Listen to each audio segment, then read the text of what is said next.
आज हम लोग समझेंगे क्लास 4th का chapter 2 plants living and surviving. Plants कैसे लीव करते हैं, क्या क्या उनके लिए अडेप्टेशन रिक्वायर्ड रहती है, कैसे वो सर्वाइव करते हैं, ग्रो करते हैं, ये सारी चीज़ें हम इस चैप्टर के अंदर समझेंगे।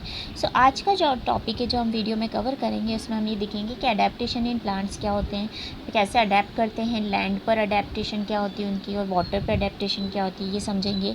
फिर हम लोग अडेप्टेशन इन लैंड यानी टेरेस्ट्रियल पे कौन कौन से प्लांट्स ग्रो करते हैं, कौन कौन सी जगह होती है जहाँ वो ग्रो करते हैं, उसमें हम डिस्कस करेंगे plants in desert and plants in mountains and hills.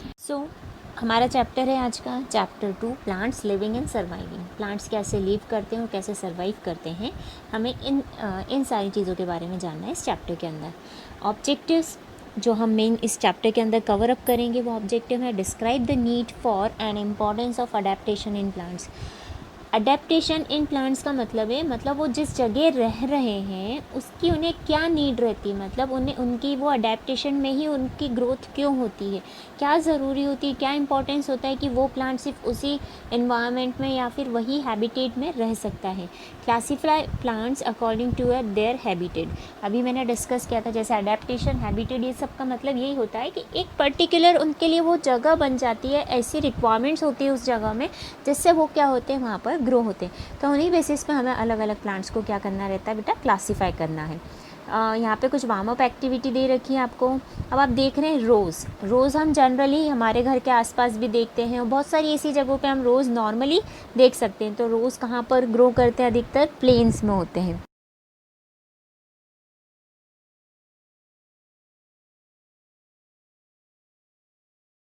Lily तो ये कहाँ पर होते हैं, पानी के अंदर होते हैं। तो यहाँ देख रहे हैं आप तीनों की हैबिटेट, तीनों के अडेप्टेशंस क्या हैं, अलग अलग हैं। Now, introduction. Plants grow in different places. They can be found in deserts, plains, seashores and snow-covered mountains. Plants अलग अलग places में grow करते हैं, आपको पता होगा। अब वो कहाँ कहाँ होती है वो places, deserts हो सकते हैं, plains होते हैं, seashores होते हैं, snow-covered mountains होते हैं। The natural home of a plant or an animal is called its habitat. वो जो नेचुरली उनके लिए प्रिपेयर किया गया है होम, उसको हम क्या बोलते हैं, उनके हैबिटेट बोलते हैं। Conditions like weather and soil of a place determine the survival and growth of a plant. वहाँ की जो कंडीशंस होती है जैसे सॉइल, वहाँ पे कितना पानी आ रहा है, वो डिटरमाइन करते हैं कि प्लांट यहाँ पर कितना ग्रो करते हैं और कैसे सर्वाइव करते हैं। Now plants develop special feature that help them to live successfully in their unique surroundings. Plants के अंदर ऐसे special features को वो डेवलप कर लेते हैं कि वो अपने सराउंडिंग में क्या कर सके, सर्वाइव कर सके। This process of being able to adjust to new environment is called adaptation. वो प्रोसेस जिससे वो इन्वायरमेंट के अकॉर्डिंग अपने आप को एडजस्ट कर लेते हैं उसको हम बोलते हैं adaptation. All living things including plants possess this ability to survive in their habitats. जितनी भी लिविंग थिंग्स होती हैं जैसे हम ह्यूमन बींग्स हुए, एनिमल्स हुए, इंक्लूडिंग प्लांट्स, ये सब सभी के अंदर ये एबिलिटी होती है कि वो अपने हैबिटेट्स में क्या कर सकें, सर्वाइव कर सकें। Now adaptation in plants. Plants can be placed under two major categories on the basis of their habitats. Plants को हम दो मेजर कैटेगरीज में कैटेगराइज कर सकते हैं। फर्स्ट है वो प्लांट जो कि टेरेस्ट्रियल यानी कि अर्थ वाले एरिया पे, लैंड वाले एरिया पे ग्रो करते हैं, उसको हम बोलते हैं टेरेस्ट्रियल प्लांट्स। वो प्लांट्स जो वाटर में ग्रो करते हैं उनको हम बोलते हैं एक्वेटिक प्लांट्स। तो हम पहले समझते हैं टेरेस्ट्रियल।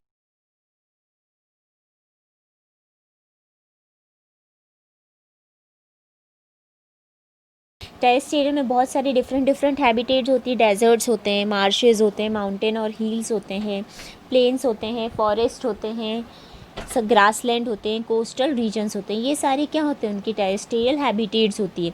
अब हम बात करते हैं इन सब के इंडिविजुअल हम हैबिटेट्स की बात करेंगे कि वहाँ पर कैसे प्लांट्स ग्रो करते हैं, क्या क्या रिक्वायरमेंट होती है। Now plants that grow in desert.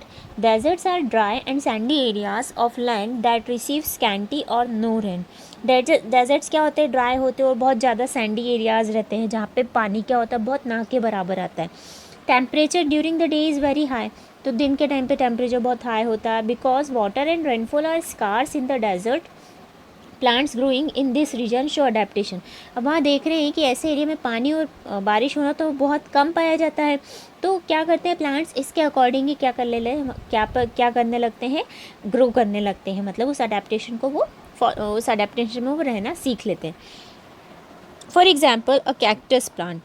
इसका प्लूरल फॉर्म होता है cacti. Shows the following adaptation, उसके अंदर ये सारी अडेप्टेशन देखने को मिलती है। It stores water in its thick green fleshy stem, वो अपने मतलब जो पानी है वो कहाँ स्टोर करके रख सकता है, कहाँ पे करके रखता है, थिक ग्रीन फ्लैशी स्टेम के अंदर। It uses stored water to survive when there is no rain, फिर वो उस वाटर का यूज़ करता है जो उसने स्टेम में स्टोर करके रखा था जब वहाँ पे बारिश नहीं होती है। Unlike other plants, cactus plants does not make food in leaves, instead it prepares food in its thick and fleshy green stems. जैसे हर प्लांट लीव्स के थ्रू खाना प्रिपेयर करते हैं, वैसे कैक्टस अपना खाना लीव्स में नहीं करता, वो कहाँ करता है, स्टेम्स का यूज़ करता है, स्टेम में अपना खाना प्रिपेयर करता है। तो ये सारी उसके अडेप्टेशंस देखी हमने कैक्टस के लिए। द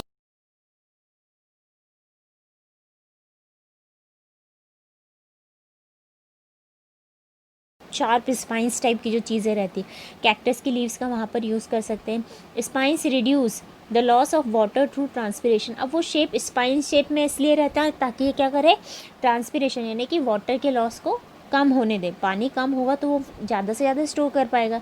ट्रांसपिरेशन आपको पता है, losing water in the form of water vapour, already हम लास्ट चैप्टर में डिस्कस कर चुके थे।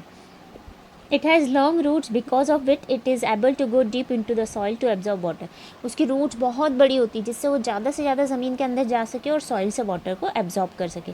It has thorns that protect it from animals, उसके अंदर कांटे लगे हुए रहते हैं, जो आपने देखा सिंग और कांटे टाइप का स्ट्रक्चर रहता है, वो ऐसा स्ट्रक्चर इसलिए रहता है ताकि एनिमल्स से वो अपने आप को प्रोटेक्ट कर सके।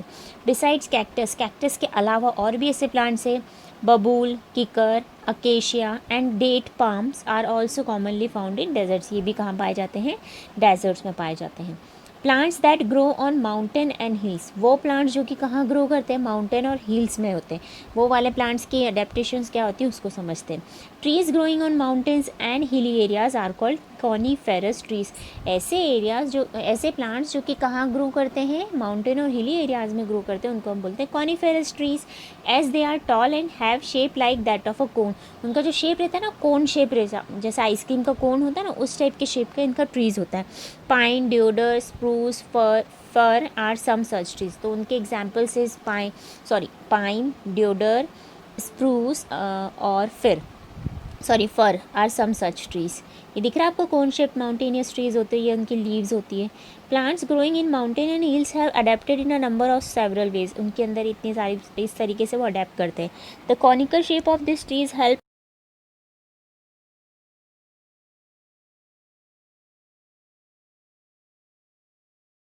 कि अगर उनके ऊपर आइस जैसे स्नो वगैरह उनके ऊपर जब गिरता है ना, तो वो स्लाइड होके नीचे चले जाता है ताकि वो क्या कर सके, अपने आप को सर्वाइव कर सके कोल्ड कंडीशन में भी। The leaves of these trees are needle-like and have a waxy coating that prevent them from any damage from snow. तो उनकी जो लीव्स होती है वो किस शेप की होती है, निडल शेप की होती है, और वैक्सी कोटिंग होती है, उसके ऊपर वैक्सी कोटिंग टाइप रहता है जिससे वो अपने आप को प्रिवेंट कर लेते हैं डैमेज होने से, और also help in the conservation of water को बचाने के लिए भी काम आते हैं। Coniferous trees such as pine, deodar, spruce, fir have leaves throughout the year and are also called evergreen trees. ये जो कॉनिफेरस ट्रीज होते हैं ना, जैसे पाइन, ड्योडर, स्प्रूस, फर, ये सब क्या होते हैं, थ्रू आउट द ईयर क्या करते हैं, ग्रो करते हैं, मतलब पूरे साल भर आप इसमें ग्रीनरी, पत्तियाँ वगैरह सब चीज़ आप इसमें देख सकते हैं, इसलिए इनको क्या बोला जाता है, एवरग्रीन ट्रीज़, क्योंकि ये पूरे साल भर ग्रो करते हैं। इनमें कोई मतलब ऐसा नहीं होता है कि कुछ टाइम के बाद अपनी लीव्स को छोड़ देते हैं या चेंज कर लेते हैं, नहीं, इनमें क्या होता है, पूरी थ्रू आउट द ट्री हमें मिलते हैं, हमें ऐसे ट्रीज़ देखने को, तो इनको हम बोलते हैं एवरग्रीन ट्रीज़।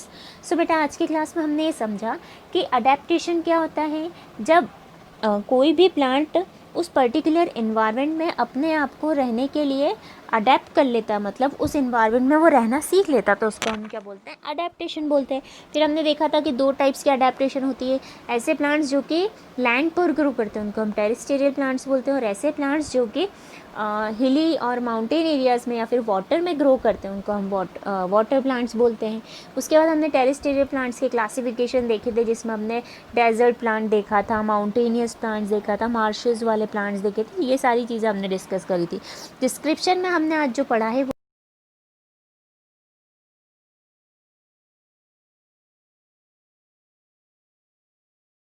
इसलिए स्टोर करके रखते हैं क्योंकि वहाँ पे पानी की कमी होती है। इस तरीके से डेज़र्ट प्लांट पानी को स्टोर करते हैं ताकि वो अपना खाना बना सके जब वहाँ पे बारिश वगैरह नहीं हो। तो इन सारी चीज़ों से डेज़र्ट एरिया में जो रहने वाले प्लांट्स रहते हैं वो सर्वाइव करना सीख लेते हैं। फिर हमने पढ़ा था वो प्लांट्स जो कि माउंटेन और हिली एरियाज़ में होते हैं, तो ऐसे प्लांट्स को हम बोलते हैं कॉनिफेरस ट्रीज़, ठीक है। इनका जो शेप होता है वो कोन जैसा होता है, तो कोन शेप से आप याद रखना कॉनिफेरस ट्रीज़। इनको एवरग्रीन प्लांट्स या एवरग्रीन ट्रीज़ भी कहा जाता है क्योंकि ये पूरे साल भर हरे भरे रहते हैं, ठीक है। इसमें हमने एग्जाम्पल देखा था पाइन, स्प्रूस, फर, ये सारे एग्जाम्पल किसके थे? कॉनिफेरस ट्रीज़ के थे, ठीक है। ओके बेटा, अब हम कंटिन्यू करेंगे नेक्स्ट वीक।